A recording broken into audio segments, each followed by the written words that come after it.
Hello students, welcome back to JCE Connect series of lectures. So in previous session we have started module number 3, dynamics of fluid flow. So there we have defined fluid statics, that in the fluid dynamics.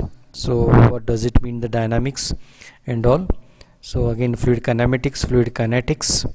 Okay, so again we have discussed about the types of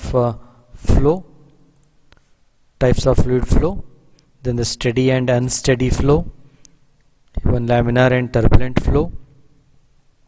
We have discussed laminar and turbulent flow.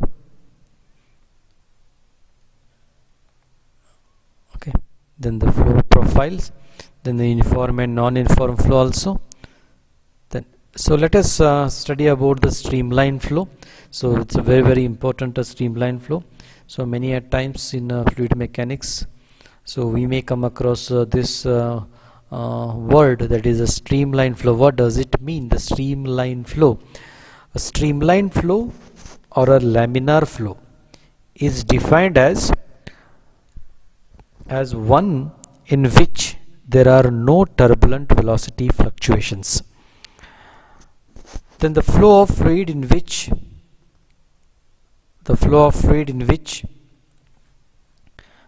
its velocity at any point is a constant or varies in a regular manner, it can be represented by streamlines.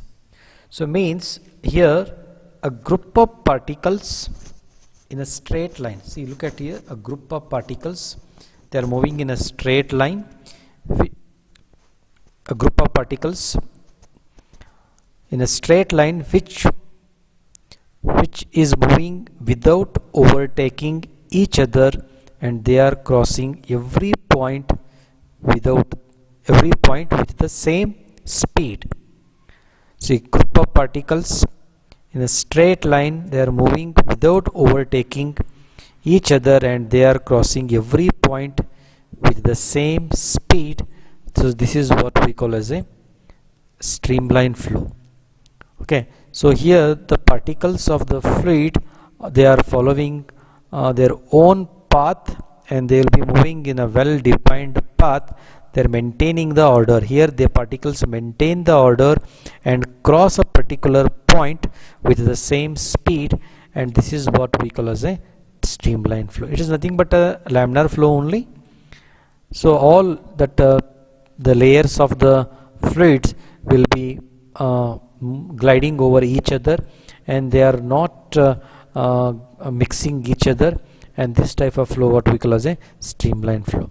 Okay, the streamline flow is nothing but every particle that passes a particular point, moves exactly along the smooth path followed by particles that passed the point earlier. Okay, and it is also called as a laminar flow. So look at this picture here. So this is what we call as a streamline flow. Okay, so a particular discharge passing through a particular section, and all the fluid particles, or you can call it as a layers of the fluid, they are moving in their own path. They are not moving in a haphazard manner. They are moving in a orderly manner. This is what we call as a streamline flow. Okay, so I'll repeat once again: a group of particles in a straight line which is moving without overtaking each other, and they are crossing every point with the same speed. It is same speed. So this is what we call as a streamline flow, and here all the particles maintain the orders and cross particular point with the same speed. Okay, they all are moving in their own path, and they all are passing the particular point with the same speed. Okay, this is what we call as a streamline. Otherwise, when the particles do not maintain their serial order, if these particles, they are maintaining the serial order and overtake each other, when the speed exceeds certain limiting value for that for the fluid, and that is what we call as a turbulent flow. The next is Next is a rate of flow or a discharge. So it's very important you to understand what does it mean, the rate of flow or discharge. So it is defined as the quantity of fluid flowing per second, the quantity of fluid flowing per second through a section of a pipe or a channel. So this is called rate of flow or a discharge. For an incompressible fluid, the rate of flow or a discharge is expressed as volume of fluid flowing across the section per second. For a compressible fluids, the rate of flow is usually expressed as weight of fluid flowing across the section. Incompressible fluid means the density will be remains constant, and the compressible fluid means the density keep on changing. So this compressible fluid will come into picture only gases and all. Okay, so incompressible fluids will be for liquids. So for liquids, the unit of discharge, that is meter cube per second, or you can write in a liter per second. For gases, the unit of discharge will be kg force per second or newton per second. Consider liquid flowing through a pipe, in which means this is the pipe. So this is a particular section. The liquid is flowing in this direction. The liquid is flowing in this direction. So let us consider the A represents, that is A represents the area of cross-sectional area. Sorry, the cross-sectional area of pipe. V represents velocity, that is the average velocity of the fluid across the section. Then the discharge can be written as Q equal to A into V. So this is rate of flow or the discharge equation. Okay. Next. So let us try to understand the continuity equation. So what does it mean, the continuity equation?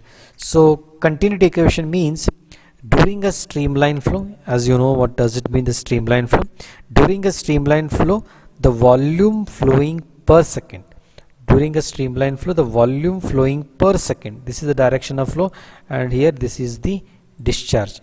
Sorry, this is the discharge.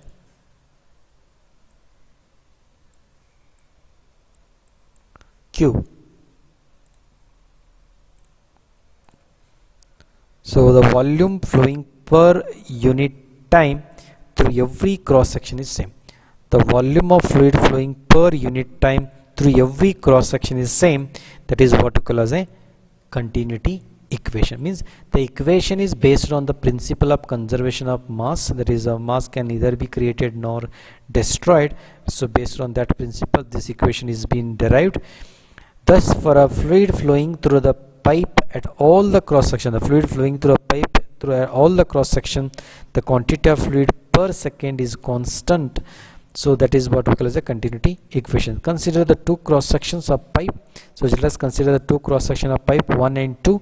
Let V1 represent the average velocity of the cross section at 1 1, and rho 1 represent the density at section 1 1. A1 represent the area of pipe at section 1 1. Then, and similarly V2, rho 2, A2 are the corresponding values at section 2 2. Then the rate of flow at section 1 1 will be rho 1 A1 V1. So this is Q. So that is area multiplied by the velocity into density. Okay.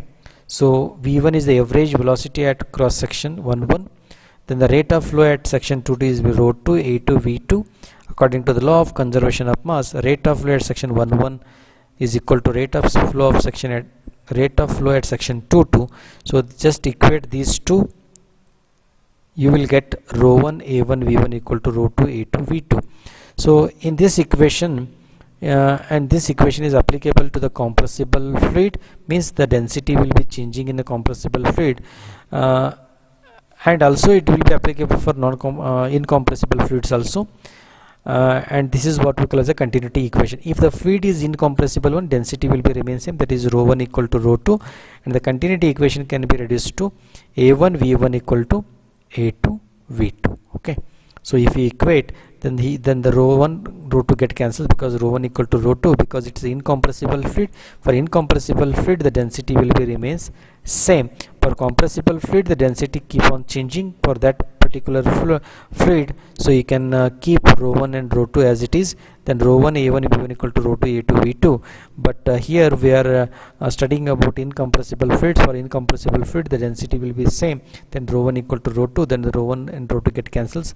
Finally, you will get A1 V1 equal to A2 V2. So the rate of fluid. So this is what we call as a continuity equation. Okay. So again, we will continue in the next session. So next session will start the dynamics of fluid flow, the actual portion. So this is the introductory part of the dynamics of fluid flow. Thank you.